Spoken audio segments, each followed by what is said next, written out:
mientras que solamente el 3% de la población autóctona se enfrentó a una situación alimentaria severa, es decir, 1,6 millones de personas, el 62% de los migrantes y refugiados, que son en total 2,9 millones, se hallaban en esa situación de vulnerabilidad. Venezuela, dice, también es uno de los países que ha sido identificado como preocupante en todas las ediciones de este informe.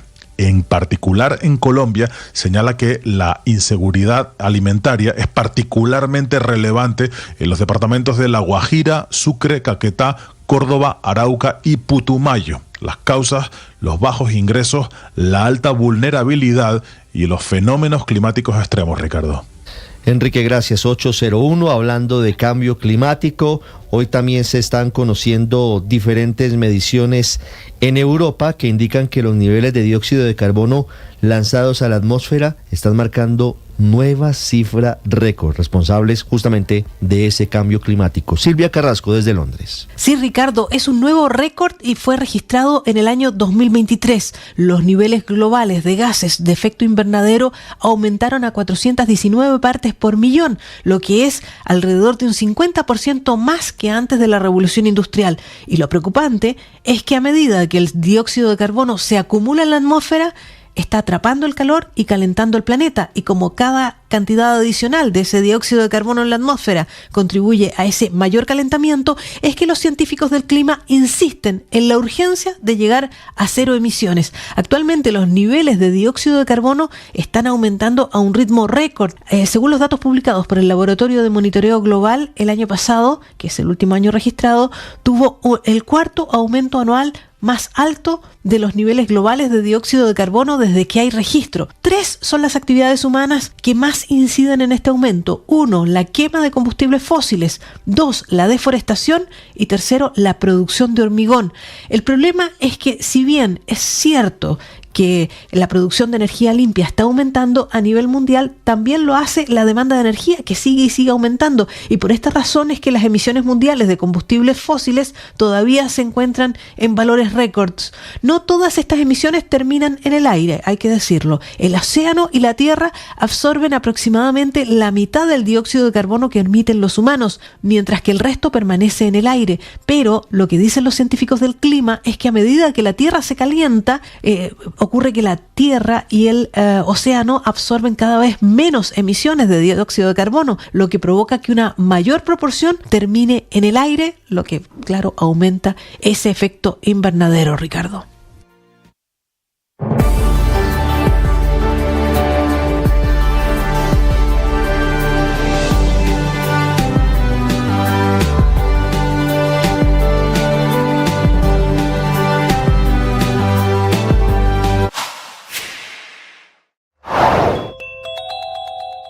Mario Burgos es el nombre del hombre que le genera dolores de cabeza a los Petro. Es el fiscal que pidió la captura de Nicolás Petro, el fiscal que lo llamó y lo va a llevar a juicio por enriquecimiento ilícito y lavado de activos, por recibir aparentemente dineros de empresarios de dudosa reputación y de un hombre que fue acusado y condenado por narcotráfico.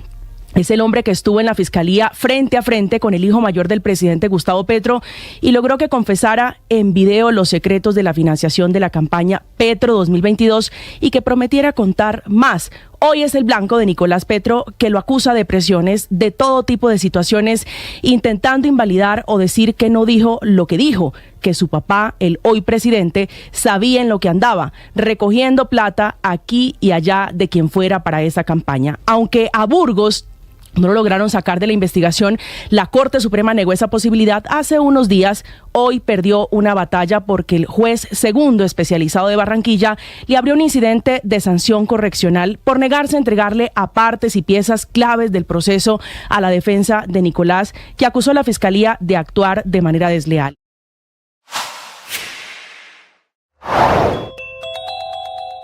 Ahora prepárese, porque desde hoy lo que más vamos a escuchar en el sector salud es manual tarifario. El Ministerio de Salud publicó para comentarios, aunque después lo borró, un decreto que establece el monto máximo que se puede cobrar en el país por un procedimiento médico, quirúrgico y no quirúrgico. Son 297 páginas que establecen cuánto se puede cobrar por el procedimiento en sí mismo, por los honorarios del médico y el personal de la salud, el valor de los insumos y los equipos, ya sea en una emergencia, en una consulta programada, en una urgencia e incluso en la atención de SOAT. El manual tarifario es lo que va a pagar la ADRES y la compañía que expide el SOAT a la empresa y al hospital público y privado.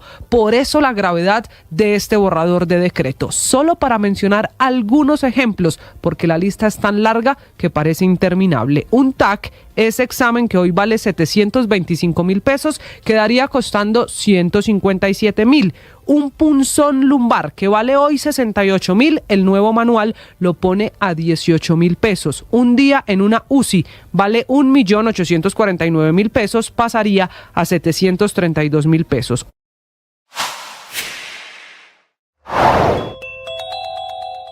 Premio Princesa de Asturias de las Artes. El protagonista es sin duda Joan Manuel Serrat, nacido en el año 1943 en Barcelona, 500 canciones, 40 álbumes y desde esta mañana Premio Princesa de Asturias de las Artes. El jurado del Premio Princesa de Asturias de las Artes ha ensalzado la figura del cantautor como un referente cívico cuyo trabajo ha estado al servicio de la tolerancia y de los valores compartidos. Hoy, Joan Manuel Serrat, además de ser una leyenda de la música, es un cantante jubilado porque hace apenas 2 años decidió que dejaba los escenarios, aunque no ha dejado la vida pública. Lo que sí ha dejado es de girar, de salir de conciertos en esas agotadoras giras que lo llevaban no solo por el territorio español, sino por buena parte de la América, que también habla en español. Así que hoy es un día grande para Joan Manuel Serrat, para su música y para todos aquellos que en general disfrutan con el arte del que es sin duda uno de los mejores compositores, cantantes, arreglistas que ha dado nunca la música española.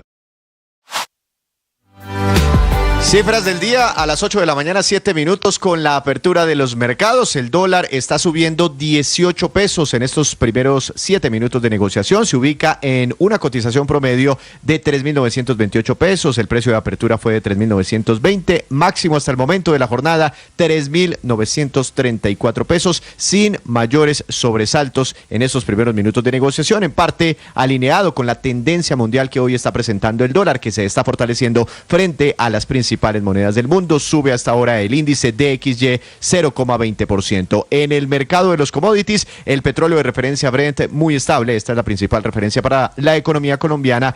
Hoy moviéndose sobre los $88 por barril, prácticamente el mismo precio de la jornada anterior. Mercados de acciones, de momento no abre Wall Street, tendrá su momento de apertura en unos 20 minutos, pero sí podemos ver lo que ocurre con los mercados europeos que suben a esta hora, tienen un ambiente positivo, escalan 0,26% y en el mundo de las criptomonedas el Bitcoin baja 0,72%, se mantiene sobre los $66.000 por Bitcoin.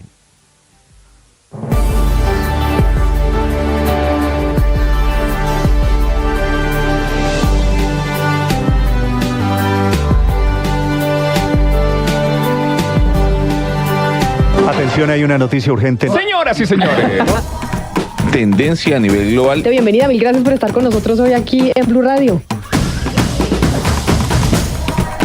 Usted enfermo por el fútbol y los compañeros de seminario en retiros. Rezando rosario y yo.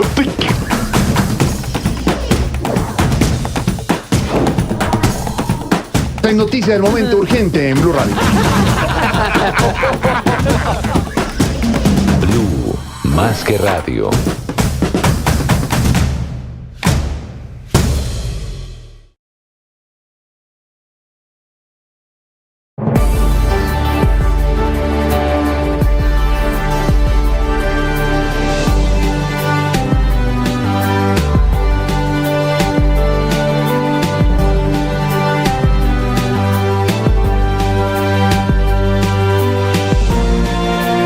Esta es Blue Radio, la alternativa. 8-10 minutos. Subió, bajó, sigue igual, padre. En el 2016, ¿usted qué hacía? 2016, no, ¿Dónde se encontraba? Ya estaba aquí en esta mesa.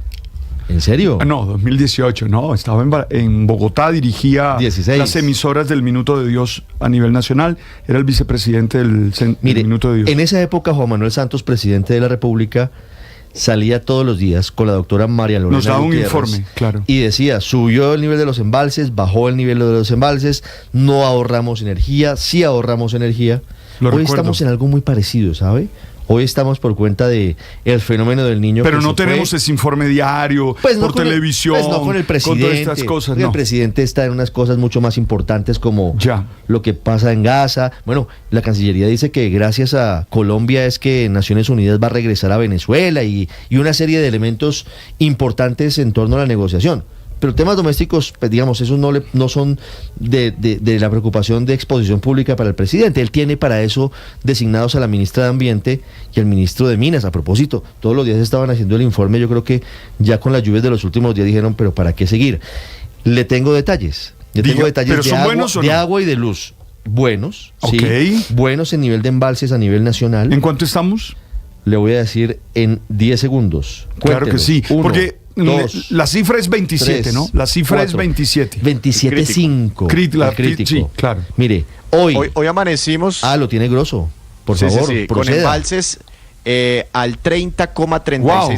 Es decir, completamos 5 jornadas consecutivas con embalses al alza y este es el nivel más alto, yo estoy aquí mirando el histórico, el nivel más alto en los embalses para la generación de energía, Ricardo, este es el reporte de XM y es el nivel más alto desde el pasado 12 de abril. Es una buena noticia. Buena noticia, muy buena noticia. Pero no aflojemos. Claro que no, hay que seguir ahorrando. Porque más o menos tenemos que terminar así. Porque mira, ayer por ejemplo, no cayó el aguacero al que ya nos estábamos acostumbrando. No llovió. Ayer no llovió. 8-12 minutos. El otro nivel de embalses que estamos mirando todos los días es el del sistema Chingaza para Bogotá, el embalse de Chuza y el embalse o la represa de San Rafael, que están en niveles críticos. ¿Cómo nos fue con el nivel de ahorro de los bogotanos en agua y cómo están los embalses, Juan Esteban? Ricardo, buenos días para usted y para todos los oyentes. Pues esta mañana nos llevamos un poco de preocupación por el informe que había mostrado el distrito, en donde se evidenciaba que había bajado en 16,01% ese nivel del sistema Chingaza, que agrupa los embalses de San Rafael y Chuza, pero ya actualizan la información. Dicen que en realidad lo que hizo fue subir el nivel de embalse a 16,10% y el consumo de agua sigue sin llegar a esos 15 metros cúbicos por segundo que se ha fijado el distrito, pero cada vez estamos mucho más cerca. Ricardo, dice el alcalde Carlos Fernando Galán lo siguiente por medio de su cuenta de X: el nivel de los envases del sistema Chingaza es del 16,10%, la meta de abril es llegar al 20%, la lluvia de los últimos días ha aliviado un poco a la situación, pero sigue siendo crítica, necesitamos seguir reduciendo nuestro consumo. Eso es lo que dice el alcalde Carlos Fernando Galán, e importante decirle a todos los capitalinos que este miércoles 24 de abril es el segundo día de racionamiento para la zona 5 que inició hace aproximadamente 13 minutos, Ricardo. Es pura coincidencia, Héctor, que nombren comisionados de la CREG y empieza a subir el nivel de los embalses. No crea que es automático. No era por... no, como es que decían que hay un montón de medidas que no se han tomado y si no estaríamos en este nivel de los embalses. Yo siempre entendí, pero yo suelo entender mal, que nombraban comisionados y empezaba a llover y coincidió. No sean eso. Nombraron comisionados y empezó a llover. O sea que sí tenían razón los que estaban haciendo ese reclamo, ese reclamo al gobierno. En un rato le voy a tener aquí al superintendente de servicios para que le explique qué va a pasar si usted se excede en el consumo de energía, porque la CREG, esa que tanto estaban pidiendo los expertos, ya firmó una resolución que es durísima. Si usted se excede en el consumo, le van a cobrar, como usted es estrato 6, multa. Entonces le van a subir el 50% en el valor. Yo qué estrato 6 voy a hacer. Oiga, Héctor, pero lo que sí le recomiendo es un mapa muy pedagógico y muy bonito que está sacando el ministerio en su página de internet, donde señala dónde están los embalses y el nivel que tienen para poderle hacer seguimiento, pero además le da uno pues una ilustración importante sobre los departamentos en donde están estos embalses, una cosa muy sintética y muy útil. Me encantó. Recibo el link y ya, lo miro. Ya lo mando. Juicio.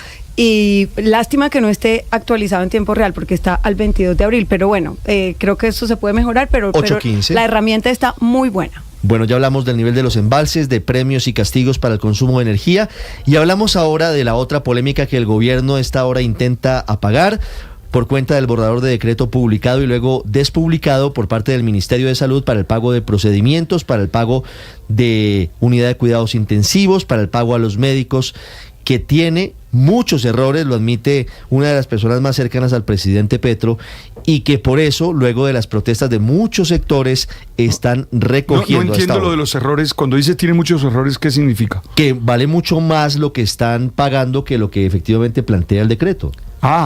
Es decir, perdóname, no son errores. Estaba infravalorado. No, errores es cuando tú ibas a poner un 5 y pones un 6 o algo así. Aquí fue que pusieron unas cifras paupérrimas. Yo le doy la explicación que dan desde el Ministerio de Salud. ¿De qué estamos hablando, Camila Carvajal? Porque algunos oyentes posiblemente no sepan de qué estamos hablando, y desde ayer en la tarde es uno de los temas de mayor discusión en redes sociales. Sí, señor Ricardo y oyentes, hay a esta hora una noticia urgente alrededor de la polémica del borrador de decreto que publicó el Ministerio de Salud para fijar un manual tarifario. ¿Cuánto se tiene que pagar en Colombia por honorarios médicos, honorarios del personal de la salud, también por cirugías, intervenciones médicas y hasta por equipos e insumos? Las dos noticias que hay a esta hora llegan desde el Ministerio de Salud. La primera es el propio ministro de esa cartera, Guillermo Alfonso Jaramillo, el que ha confirmado que el tarifario, que ese borrador de decreto lo quitaron de la página web porque lo van a revisar y le van a hacer cambios. Está reconociendo el ministro que hay errores en la manera como se calcularon los valores de cirugías e incluso del pago de honorarios a los médicos. Y el segundo pronunciamiento clave a esta hora es de quien estaba en ese ministerio, Ricardo, antes de Guillermo Alfonso Jaramillo, la mujer que escribió la reforma a la salud, la ex ministra Carolina Corcho, que en su cuenta en Twitter acaba de escribir: he leído partes del documento borrador que ha rotado como manual tarifario. Tiene evidentes errores y desfases. No obstante, fue retirado por el ministerio. A mi juicio, le tiene que explicar al país por qué se publicó dicho documento y por qué se retira. Invito a la calma, a evitar desinformación y pánico. No está vigente legalmente y hay valores que corregir. Es decir, reconoce la exministra que ese manual tarifario tenía graves cálculos de los precios que de aprobarse, Camila, le van a pagar a los médicos. La pregunta es, ¿por qué si tenía esos errores en el cálculo lo publicaron? ¿No hay quien revise en el ADRES? ¿No hay quien revise en el ministerio? Hay una pregunta adicional que todavía no tiene respuesta. ¿Quién construyó el manual tarifario? Porque esta mañana, Ricardo, las asociaciones colombianas de sociedades científicas, las asociaciones médicas, los exministros y expertos, todos aseguran que no los consultaron para hacer la actualización del manual tarifario a ellos, que son los que están trabajando. Yo entiendo cuando hay error, entiendo un error, 2 errores, pero es que si tú miras todas las cifras, uno dice, por Dios, eso parece más bien una política, todas una manera de pensar. Caída padre de por lo menos el 70% en algunos servicios. Ese es el primer cálculo que ya han hecho las asociaciones científicas. He visto incluso, María Camila, algunas personas diciendo, ¿será que el gobierno pretendía asustar o cobrarles a las IPS, a los hospitales y clínicas haber marchado el domingo? Fíjese, Ricardo, que curioso, no, 2 días después de la marcha y de que estuvieron tan activos médicos, hospitales, clínicas, ¿salen con esto? Ellos fueron los grandes protagonistas de la marcha en silencio de los de las batas blancas, Ricardo, pero quiero hacerle énfasis sobre ese comunicado de prensa de la Asociación Colombiana de Sociedades Científicas, que dicen que existen sentencias, que ya hay jurisprudencia que dice que para sacar ese manual tarifario no se necesita un decreto, sino una ley. Pero peor aún, Ricardo, que se necesita un concepto del Consejo Nacional de Talento Humano en Salud y que ese consejo no ha podido sesionar porque, voy a leerlo textualmente, dice, no ha podido sesionar hace rato porque falta un miembro que no ha sido nombrado por negligencia del gobierno a pesar de las múltiples solicitudes para poder definir o poder concertar alrededor de este tema que es muy importante en lo que tiene que ver con salud. Y en ese comunicado que está mencionando María Camila, Ricardo, hay otro punto muy importante a esta hora.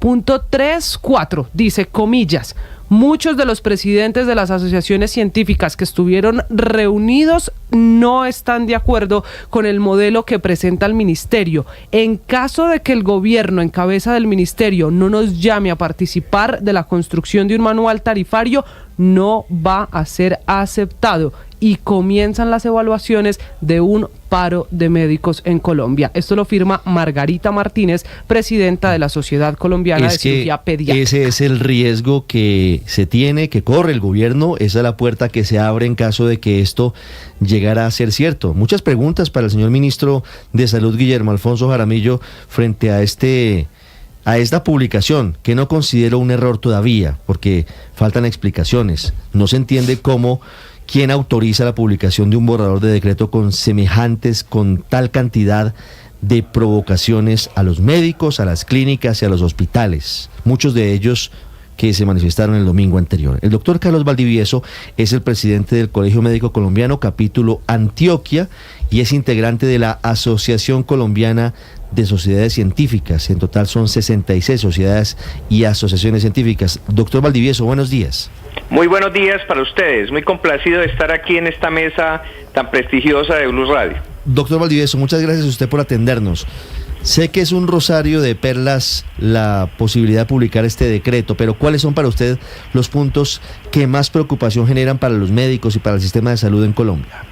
Bueno, yo creo que ustedes han hecho una buena introducción. Lo primero que hay que decir es que este documento que publicó el gobierno en su canal oficial como borrador, según ellos dicen, tiene vicios legales. Lo primero es que para sacar un manual tarifario, la ley 1164-2007, que es la ley del talento humano en salud, exige, como lo decían ustedes ahí, el concepto técnico de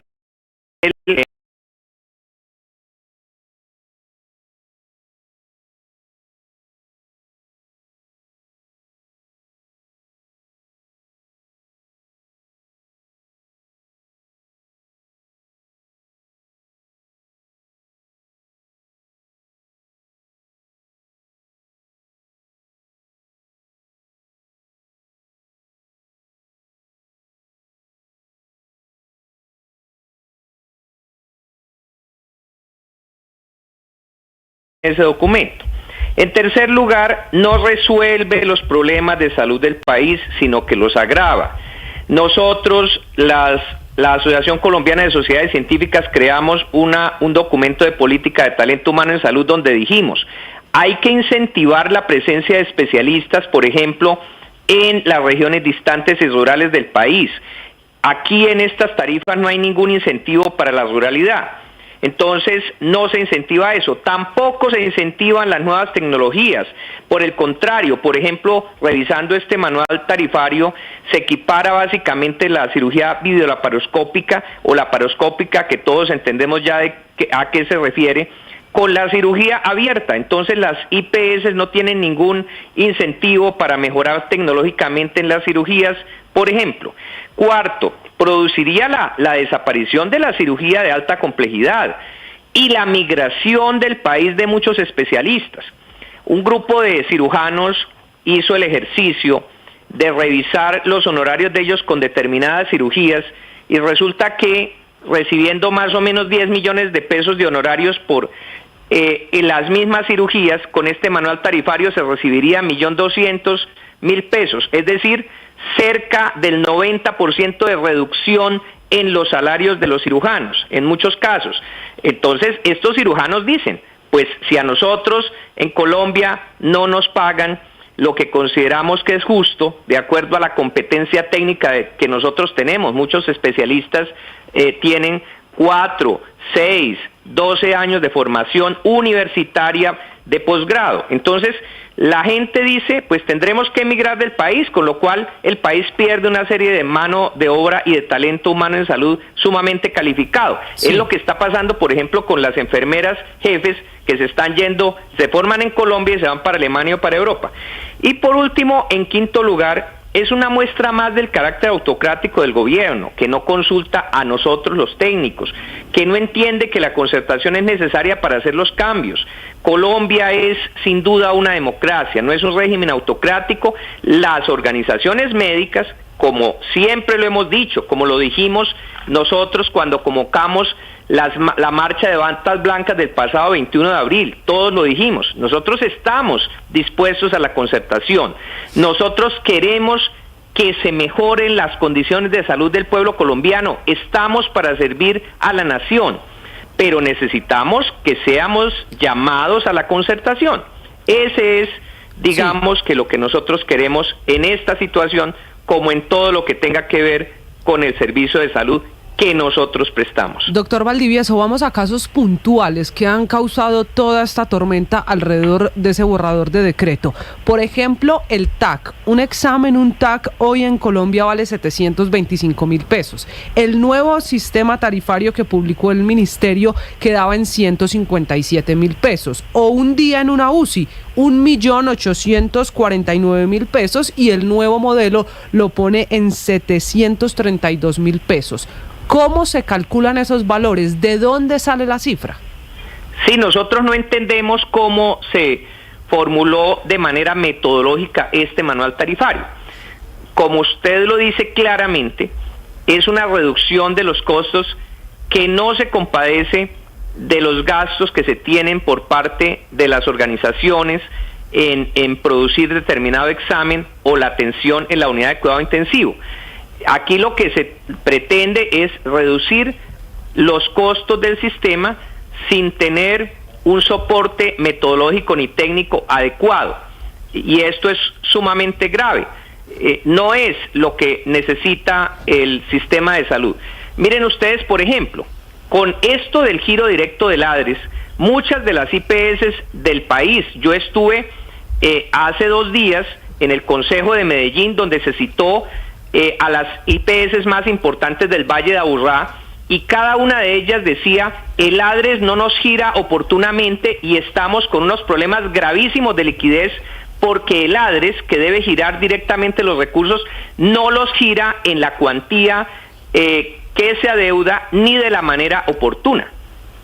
Claro, doctor Valdivieso, pero así la diferencia entre, para seguir con el ejemplo del TAC, de los 725.000 pesos a los 157.000 pesos, la diferencia, ¿quién la va a pagar? Si se fija esa tarifa, ¿esa pérdida es para quién? ¿Para la IPS? ¿Le van a pagar menos al médico que haga el procedimiento? ¿Quién asume la diferencia?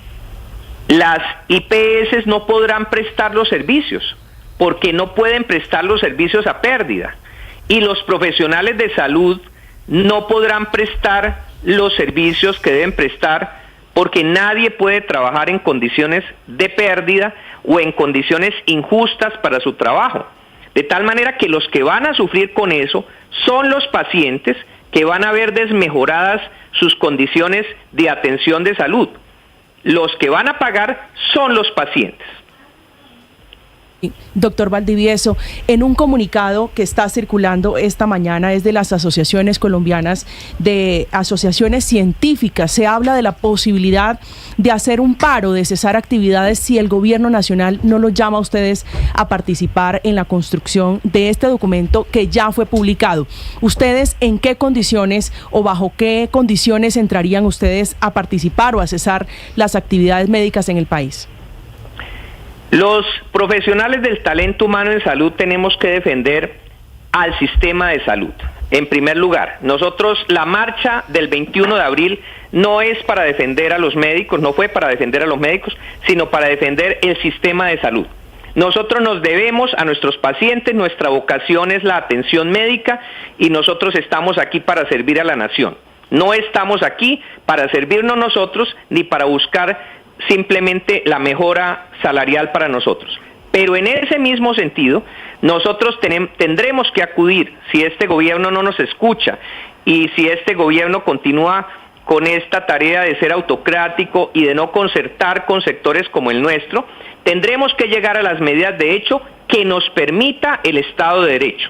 Entonces aquí entendemos claramente que nosotros en ningún caso podemos suspender la atención de urgencias, por ejemplo, porque esa es una obligación legal y constitucional que nosotros tenemos como médico, pero sí entraremos a considerar las medidas de hecho que nos permita la Constitución y la ley, y las vamos a aplicar con toda decisión, porque tenemos que defender el sistema de salud, el derecho a la salud de los colombianos, y también tenemos que defender que el talento humano en salud tenga unas condiciones justas y oportunas de sus salarios y de todas sus reivindicaciones laborales, y económicas. Imagínese lo que significaría un paro de médicos. Doctor Valdivieso, revisando el documento, esas 297 páginas, hay un punto en particular que me llama la atención y que quisiera conocer su opinión en nombre de los médicos del país. Dice este borrador que si el paciente fallece en un procedimiento quirúrgico, solo se pagará el 70% de la intervención. ¿Quién asume el 30% restante? ¿Y quién es ahí el castigado? Porque al final los médicos lo intentan, pero no siempre el paciente sobrevive, por ejemplo, a una cirugía. ¿Por qué castigar la muerte del paciente? Sí, esto nosotros es uno de los temas y de los asuntos que no entendemos realmente. Parece un absurdo de la metodología de este manual tarifario, como tantos otros puntos que hemos anotado. Es absolutamente absurdo. Los médicos somos personas que ejercemos con la competencia debida a nuestra profesión y que de ninguna manera tenemos por qué ser responsabilizados por el fallecimiento de un paciente en estas condiciones, precisamente porque ninguno de los médicos atiende a un paciente esperando el fracaso del tratamiento médico.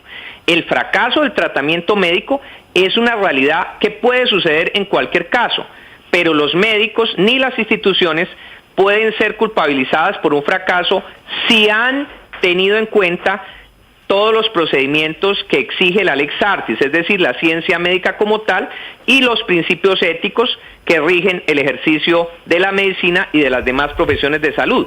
No es culpa de las instituciones ni de los profesionales si siguen los reglamentos y las conductas necesarias. Sí, doctor Valdivieso, quiero hacerle una última pregunta.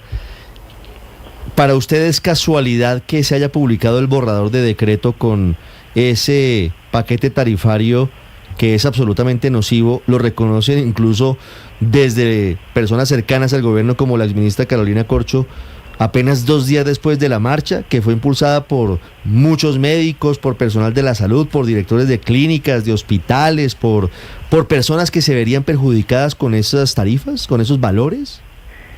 Nos parece sorprendente esa proximidad de la emisión de este documento, pero sin embargo lo que queremos decir es que yo creo que todos los pacientes entendieron nuestra convocatoria para la marcha del 21 de abril pasado, del domingo.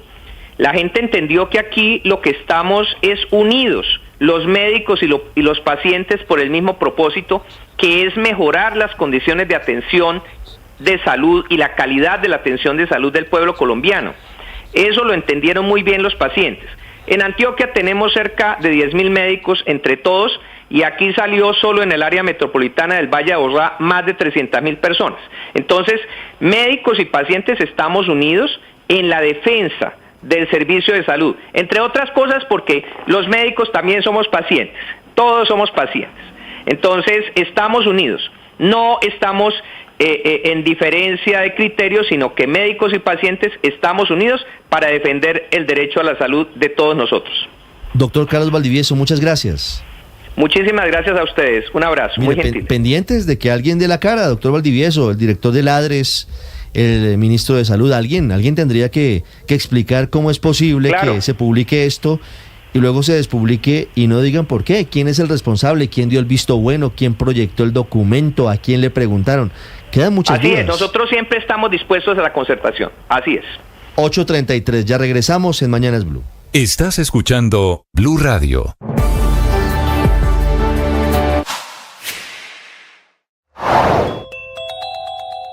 Aparece esta mañana Edmundo González Urrutia, el candidato presidencial opositor en Venezuela, haciendo un llamado a una transición tranquila. El régimen de Nicolás Maduro pareciera haberse quedado sin herramientas para inhabilitar su aspiración de cara a las elecciones del próximo 28 de julio. Es un video colgado en su cuenta de YouTube, habla de gobierno de transición, como tú decías, de unir a todos los sectores para ganar a Nicolás Maduro y cuáles serían pues sus primeras acciones de ganar el 28 de julio. Poco más de 4 minutos dura esta declaración, las primeras de este diplomático, quien desde anoche, lo comentamos más temprano, pues es oficialmente, al menos ante el CNE, el candidato unitario de los partidos que conforman la plataforma unitaria. Lo primero que admite es que se sorprendió de su designación, o que al final pues la unidad haya decidido por él.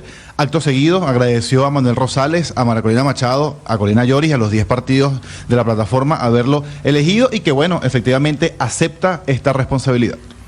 Venezolanos, la honrosa designación de mi persona como candidato presidencial de todos los que quieren un cambio en nuestro país es una responsabilidad que acepto con humildad. Fue una decisión que no esperaba hace unos días.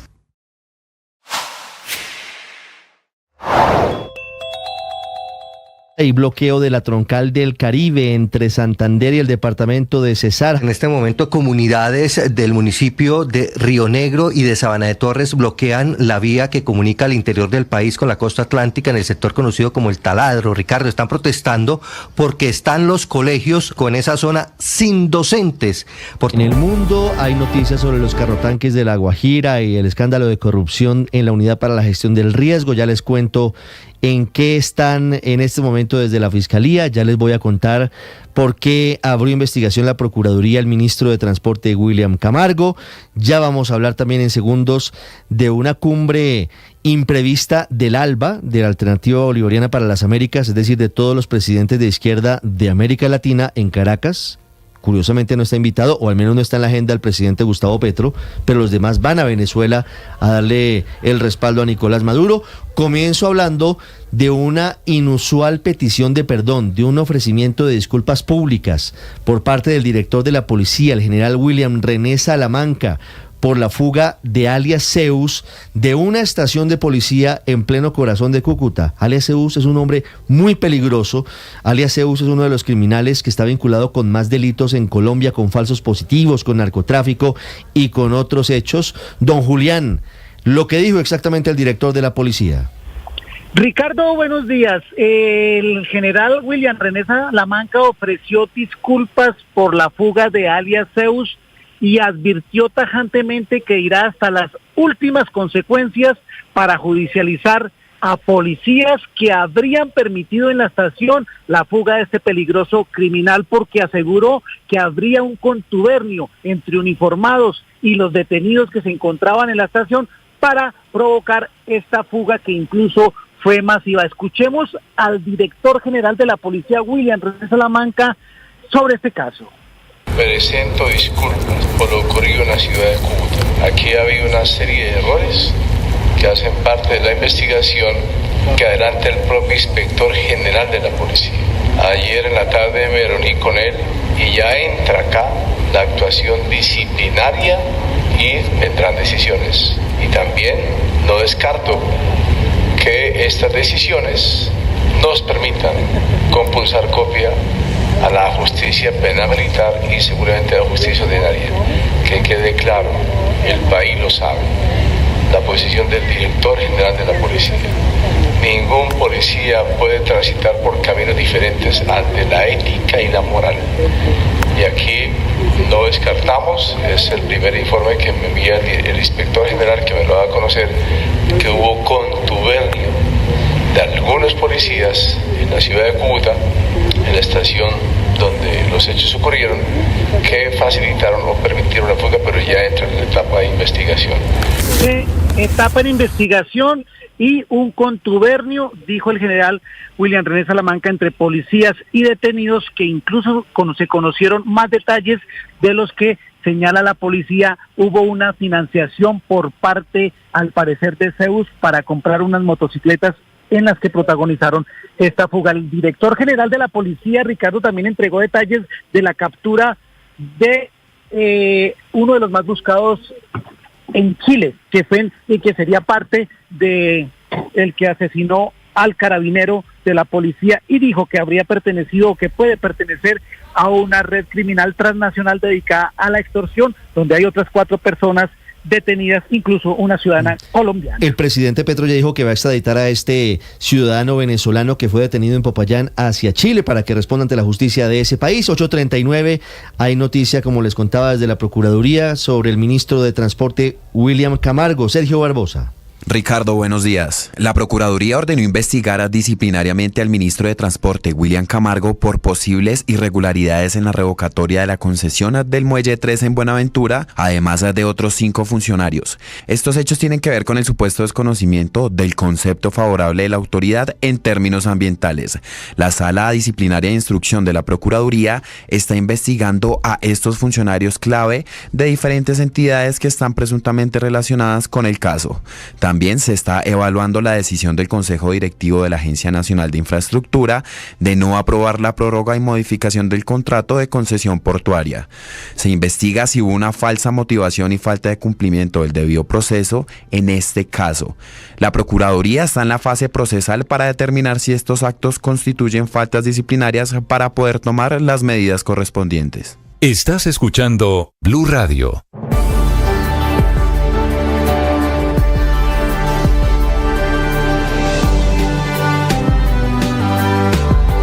Atención, hay una noticia urgente. Señoras y señores.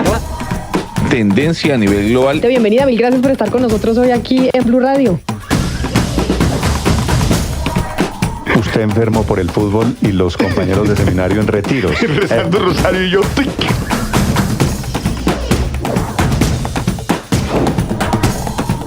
Hay noticia del momento urgente en Blue Radio. Blue, más que radio.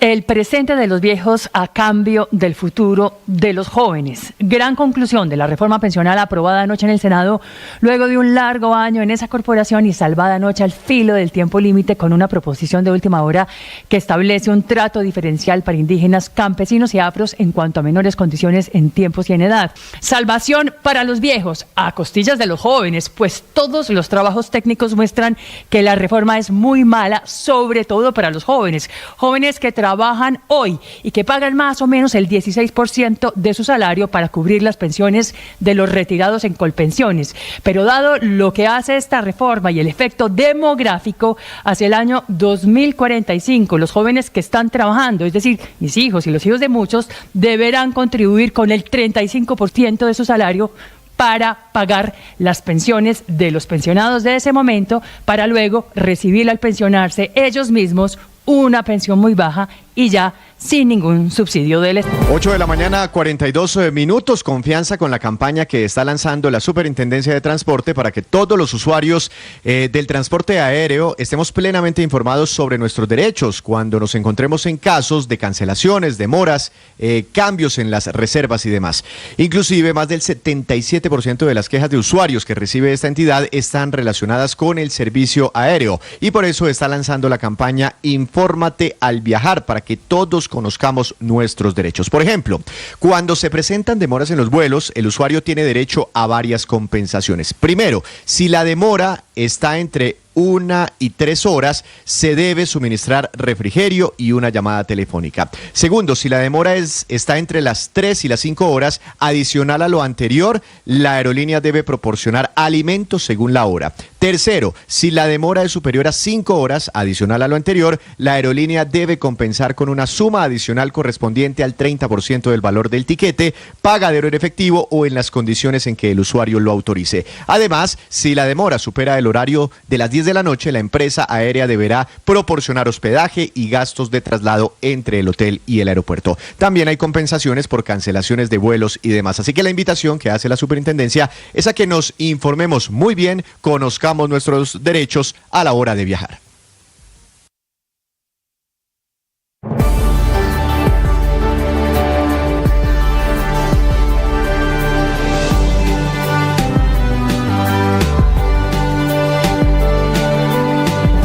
Ocho de la mañana, 43 minutos, 738 personas con salarios hasta por 2.8 millones de pesos mensuales. Convocatoria laboral del DANE, Departamento Nacional de Estadística, que busca personas que deseen trabajar en la recolección de información, entre otros cargos. Convocatoria que se cierra el 1 de mayo o antes si los cupos se agotan, y que requiere encuestadores, supervisores y sensibilizadores, entre otros tantos, siendo un total de 738 vacantes en 32 municipios y ciudades de Colombia, como por ejemplo Arauca, Bogotá, Cali, Ibagué, Mocoa, Medellín, Santa Marta y Tunja, con labores que inician en julio de este año 2024 y que se extenderán por 3 o 4 meses según el calendario de la entidad. Estás escuchando Blue Radio.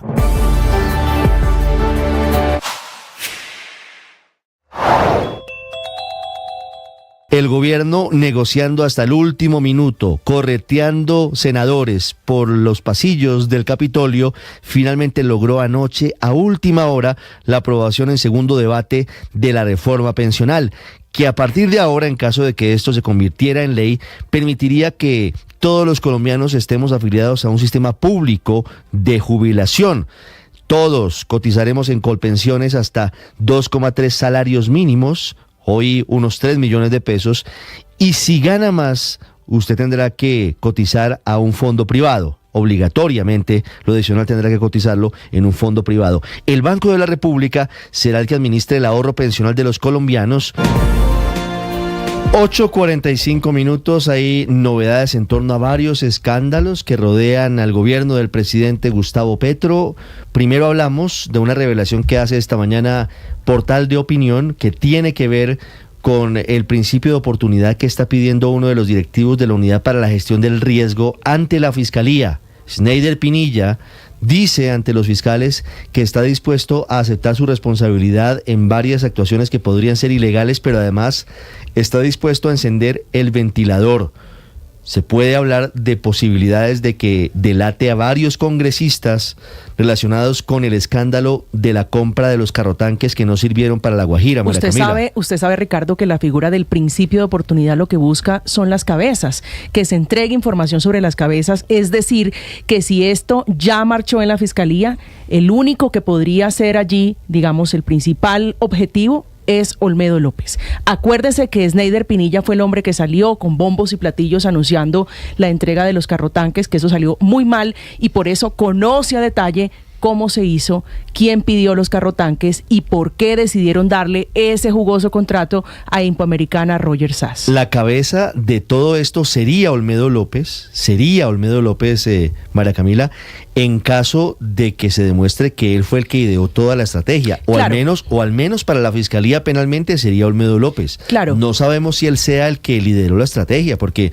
Sneider Pinilla está hablando de congresistas, así que aquí esto puede ir mucho más allá de Olmedo López. Al final podría ser simplemente un operador, pero le entiendo el concepto. Para la Fiscalía sí es posible que el director de la Unidad para la Gestión del Riesgo, que era el que firmaba, que era el dueño de era el dueño de la chequera, era el responsable de la chequera de la Unidad Nacional para la Gestión del Riesgo, pero cuando le hablo de cabezas, le hablo de lo simbólico, el hombre que está detrás, y fíjese usted, le costó la cabeza en esa entidad, es Olmedo López, así que es muy probable que sea el principal objetivo de ese principio de oportunidad. Natalie González, ¿cuál es la revelación de Portal de Opinión? ¿Ququé dice Sneider Pinilla hoy, ex subdirector de Gestión de Riesgo?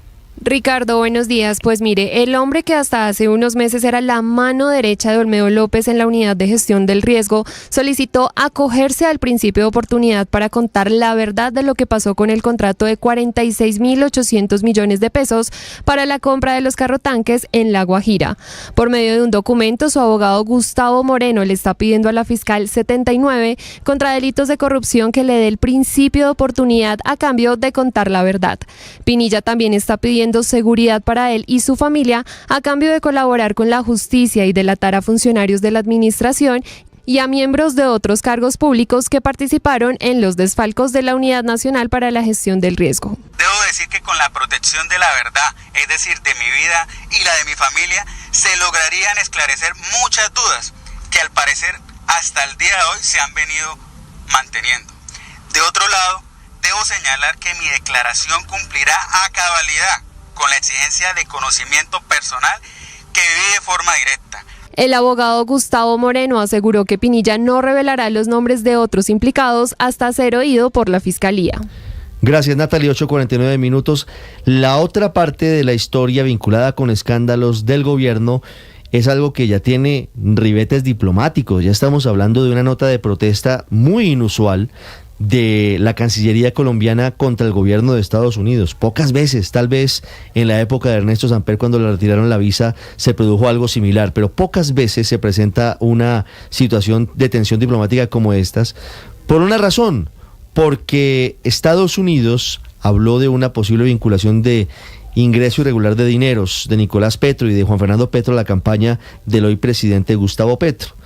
Todo esto ha llevado a que se reactive todo lo que se está hablando de la posible situación irregular de la campaña presidencial del presidente Petro, con una arista que ha crecido en estos últimos días, y es la arista de Daily Cop, una compañía que ha sido señalada de captación masiva y habitual de dineros, es decir, en la práctica una pirámide que habría aportado, por lo menos sus principales socios, una cifra cercana a $1 millón a la campaña de Gustavo Petro, cifra que no fue reportada, entre otras cosas, en los libros de campaña del Consejo Electoral. Eso tiene contra las cuerdas hoy a Ricardo Roa y al presidente Petro, que ayer en Twitter había descalificado todo lo que dice Daily Cop, señalando, y leo textualmente: se han inventado testigos de criptomonedas en hechos hasta risibles, como comprar una avioneta cuando no he comprado ni un carro ni un metro cuadrado de tierra. El doctor Víctor Muñoz es el abogado de Omar Hernández, que es una de las personas que hoy está pidiendo un acercamiento, un principio de colaboración con la justicia colombiana, con la Fiscalía General de Colombia. Creador, Omar Hernández, de la criptomoneda Daily Cop. Su abogado es Víctor Muñoz, que nos atiende a esta hora. Doctor Muñoz, buenos días. Hola Ricardo, buenos días para usted y para toda la respetada audiencia. Doctor Muñoz, ¿cuál es la respuesta suya y de su defendido, de Omar Hernández, frente a lo que dice el presidente? El presidente señala que son testigos falsos, que eso nunca existió, que no ingresó dinero de Daily Cop a su campaña presidencial. Bueno, no, Ricardo, pues básicamente la respuesta es desde el derecho. El presidente de la República es un funcionario público más, simplemente que está sujeto al Poder Ejecutivo, pero no tiene la capacidad ni la calidad de tachar de falso un testimonio que inclusive técnicamente pues él no lo puede hacer. Él no es una autoridad judicial para determinar la validez del testimonio y mucho menos para tachar de falso este mismo. Simplemente lo que estamos pidiendo precisamente es para que mi cliente sea escuchado, como ya vamos a dar el testimonio ante el Consejo Nacional Electoral, para que este mismo pueda ratificar o simplemente desvirtuar este mismo, pero dentro de los escenarios judiciales correspondientes. Sí. En el caso de su defendido, de Omar Hernández, ¿él se ratifica en lo dicho? ¿Él va ante el Consejo Electoral y en caso de que la Fiscalía lo requiera u otra autoridad a ratificar lo que se ha conocido, que Daily Cop sí inyectó dineros a la campaña Petro presidente? Sí, así es. Efectivamente, nosotros nos ratificaremos en el testimonio. Esto es una ratificación legal que desde el punto de vista jurídico y desde el punto de vista procesal penal no tiene ningún inconveniente en su legitimidad, y pues obviamente él como testigo está en toda la capacidad y calidad de ratificarse directamente sobre lo dicho. Hay que entender, obviamente, Ricardo, y para explicación y para mayor explicación de la audiencia, y es que acá se tienen fechas, datos, lugares, que es lo que un testimonio verídico requiere. El testimonio no simplemente es decir yo estuve y no me acuerdo o no sé, simplemente el testimonio de nosotros al contrario tiene fechas, lugares, testigos, personas, inclusive terceros que asistieron a la reunión y que efectivamente pues también seguramente deberán comparecer. Lo que sucede es que, vuelvo a insistir, el presidente de la República lamentablemente pues en este caso no puede salir a decir al país que para él lo que es falso, pues para los demás también tiene que ser. Él no es autoridad judicial para tachar de ninguna manera ningún testimonio en un proceso judicial. La matriz de colaboración de Omar Hernández, del dueño de Daily Cop, habla de una reunión con Ricardo Roa y habla de $1 millón que habrían triangulado para la campaña presidencial. ¿Cómo fue exactamente ese episodio, doctor Muñoz? Ricardo, mire, usted lo ha dicho perfectamente, se trata de una triangulación. Es el modus operandi cuando se trata de evitar dejar un rastro legal frente a una financiación de terceros. En este caso el paso fue simplemente claro, el dinero obviamente era producto de la captación que entraba por la empresa Daily Corp y obviamente se inyectaba a la empresa SADI, que es la empresa a la cual le inyectaron cuantiosos recursos, inclusive está determinada la cantidad, y mi cliente lo que entregará es precisamente que con esos dineros de producto de la captación a través de la empresa SADI se financió parte en especie de los gastos de la campaña en cuanto al avión que movilizó al presidente en esta campaña. Sí, doctor Muñoz, ¿cuál fue el rol del doctor Ricardo Roa en esta historia? ¿Cuál es su papel? Pues mire, lo que pasa es que el papel que desarrolló el doctor Ricardo Roa, según lo dicho por nuestro cliente, específicamente se reduce a que, pues en este caso, él pidió la colaboración. De hecho, se trataba de una reunión informal donde se estaba exponiendo la importancia de la moneda digital para Colombia en el futuro, pero pues este mismo pidió la colaboración por parte de estas personas, de la empresa, para que pudieran apoyar la campaña presidencial. Efectivamente, como usted entenderá, pues ya los detalles más específicos pues no puedo desarrollarlos porque ya están en manos de una matriz de colaboración, y precisamente pues por eso es que estamos buscando las mayores garantías de seguridad para mi cliente y para esta defensa, para que podamos dar con absoluta tranquilidad en los organismos competentes requeridos todos los datos que obviamente tendrán que ser confirmados y que ya inclusive hay otros testigos que hablarán también sobre este caso seguramente. Doctor Muñoz, ¿cómo son los tiempos? En ese momento del aporte del $1.000.000, el doctor Roa, hoy presidente de Ecopetrol, exgerente de la campaña presidencial, y toda la campaña, ¿sabían de esta actividad ilegal de Daily Corp, de la captación ilegal de recursos del público?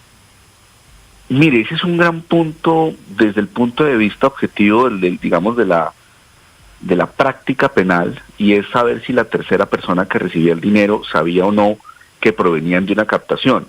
En este caso en particular, lo que hay que dejar claro es que para la fecha de los aportes y para la situación puntual en donde se estaba desarrollando la criptomoneda Daily, ya esta tenía inclusive problemas en la liquidez. Inclusive ya muchas personas se habían acercado tanto a las autoridades para comentar que no había responsables por el dinero. Es decir, ya había una situación conocida del público de que estas personas no estaban respondiendo por los dineros. Tan es así que inclusive la plataforma tecnológica a través de la cual se estaba moviendo el dinero, de un momento a otro la desaparecieron. Y esto ya fue, digamos, antes de la reunión de inyección de los capitales. ¿Esa reunión cuándo fue, doctor Muñoz? Eso fue para finales de febrero, exactamente. ¿Finales de febrero del 2022? Sí, señor, finales de febrero del 2022. ¿Y cómo se conocen Ricardo Roa y Omar Hernández? Ya son detalles que hacen parte de la reserva. Sí, pero es decir, ¿ellos se conocían antes de la reunión o se conocieron en la reunión? No, se conocieron en la reunión, precisamente. Se conocieron en la reunión. Así es. ¿Cómo se presenta el pedido de Ricardo Roa? Digamos, Omar Hernández dice que está interesado en invertir o en aportar a la campaña, y Ricardo Roa es quien le dice que lo haga a través de SADI, ¿o cómo funciona? No, realmente la situación fue totalmente distinta. Lo que sucede es que se hace un desayuno, digamos una reunión en un restaurante que ya están, digamos, los datos totalmente identificados. Esta reunión asisten otras personas, las cuales también ya están identificados y pues darán también ratificación sobre lo mismo. Y efectivamente lo que se establece es que por parte de uno de los creadores de la criptomoneda se establece la importancia para el país del desarrollo tecnológico de un criptoactivo digital a futuro. Es ahí cuando, pues obviamente, la parte de la gerencia de la campaña financiera, que es el doctor Ricardo Roa, le interesa mucho esto, pero también él, precisamente por lo dicho por nuestro cliente, solicita que en apoyo a un proyecto de ley a futuro para reglamentar este tipo de criptoactivo, ellos necesitan un aporte a la campaña. Y es ahí cuando se establece que precisamente se pacta que ellos no pueden dar como tal, de cierta forma, dinero en efectivo, sino que se pacta en que es que un tercero, que es la empresa SADI, a través de la cual ya había comprado la empresa de criptoactivos o de captación esta empresa, iba a poner a disposición el avión a la campaña presidencial. Pero es decir, según el testimonio, según lo que cuenta Omar Hernández, Ricardo Roa ofrece la posibilidad de tramitar un proyecto de ley para favorecer a Daily Corp a cambio de que inyecte $1 millón a la campaña. Sí, así es, exactamente. Sí. ¿Y por qué Ricardo Roa plantea que se haga a través de SADI y no a través de otra empresa? Bueno, no es Ricardo Roa el que establece precisamente eso, porque yo creo que él ni siquiera conocía SADI. Lo que sucede es que, pues efectivamente, pues Daily Corp, a ser casi dueña de SADI, le pone en disposición el avión que habían comprado a la campaña. Sí, sí. ¿Cuándo había comprado Daily Corp a SADI? La había comprado para años anteriores, le había inyectado un capital gigante a través de un testaferro que se llama Carlos Restrepo, que eso está, digamos, identificado dentro, sí, tal cual, que hoy en día pues está extraditado por narcotráfico en Estados Unidos. Sí. De hecho, le hago un particular llamado precisamente porque las propiedades de las víctimas con las que se compraron el dinero están en manos de él. Entonces eso también es un dato que entregaremos a las autoridades, porque tenemos la parametrización financiera de cómo muchos bienes, no solo el avión, sino otros bienes, que él sabe muy bien de qué estamos hablando, permanecen en poder de él, aunque deben ya estar en poder de la Fiscalía de Extinción de Dominio, y seguramente irán a parar a las víctimas, como es nuestro deseo. Mire, el aporte, según la versión de ustedes, a la campaña de Gustavo Petro de Daily Corp habría sido entonces en especie con todos los vuelos de la campaña, ¿o realmente se dispuso que un avión fuese la contraprestación del aporte de ustedes a la campaña Petro Presidente? ¿Cómo es esa parte de la historia? No, exactamente. Digamos que lo que se ponía era a disposición un avión comprado con el dinero de la gente, a disposición de la campaña a través de una compañía, de una tercera compañía que era SADI, y efectivamente la contraprestación a futuro